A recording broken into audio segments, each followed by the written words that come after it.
Hi, I'm Eric Lever, and I'm here today with Sarah Anderson of the Institute for Policy Studies.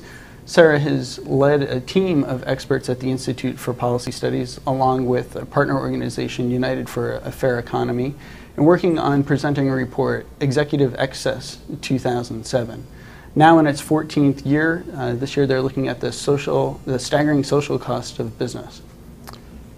Sarah, what is new in the report this year, now that you've been doing this for 14 years?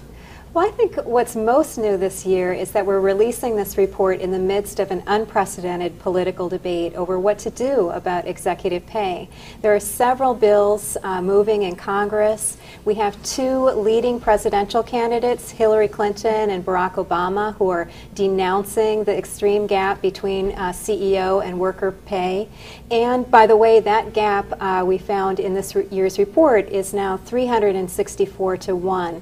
So in other words, last year, CEOs of Fortune 500 companies made about as much in one day as average workers made the entire year. Are there any CEOs in the report that particularly stand out? Well, I think the one that is really going to strike a nerve with people is the CEO of Countrywide Financial. This is the company, of course, at the middle of the crisis over the subprime mortgages.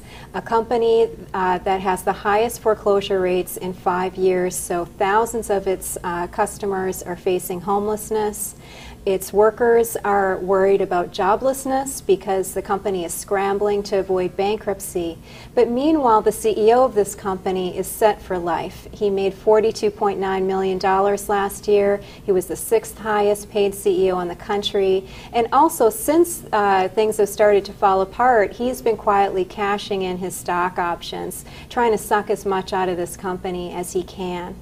Now, in the report, you analyze the CEOs of these Fortune 100 companies to other sectors of U.S. society. Do they stand out? Are they different from anybody else?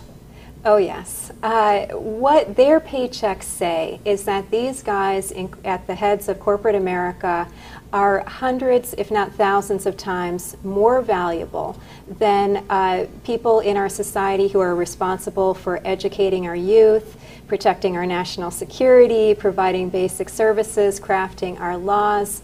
The paychecks in corporate America just wildly dwarf paychecks for leaders of other sectors of our society. So we compared the top 20 corporate CEOs with the top 20 nonprofit leaders, and the corporate guys made more than 40 times what the nonprofit leaders make. The gap is much bigger between the corporate world and government.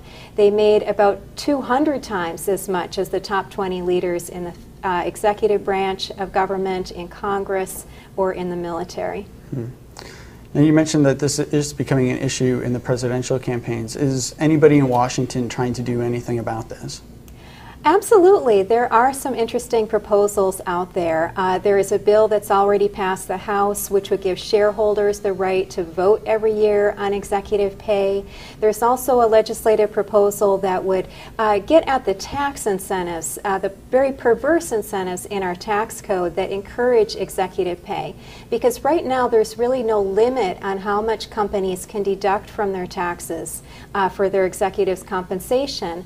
And this bill would put a cap on that so that anything above 25 times what the lowest paid worker at the company makes would not be deductible. So in other words, companies could still pay their CEOs as much as they'd like, the sky's the limit, but they just couldn't deduct those excessive amounts from their taxes. And it's those kinds of really practical, I think, and quite reasonable reforms that we see as having much more momentum now that public outrage is getting political leaders to pay attention.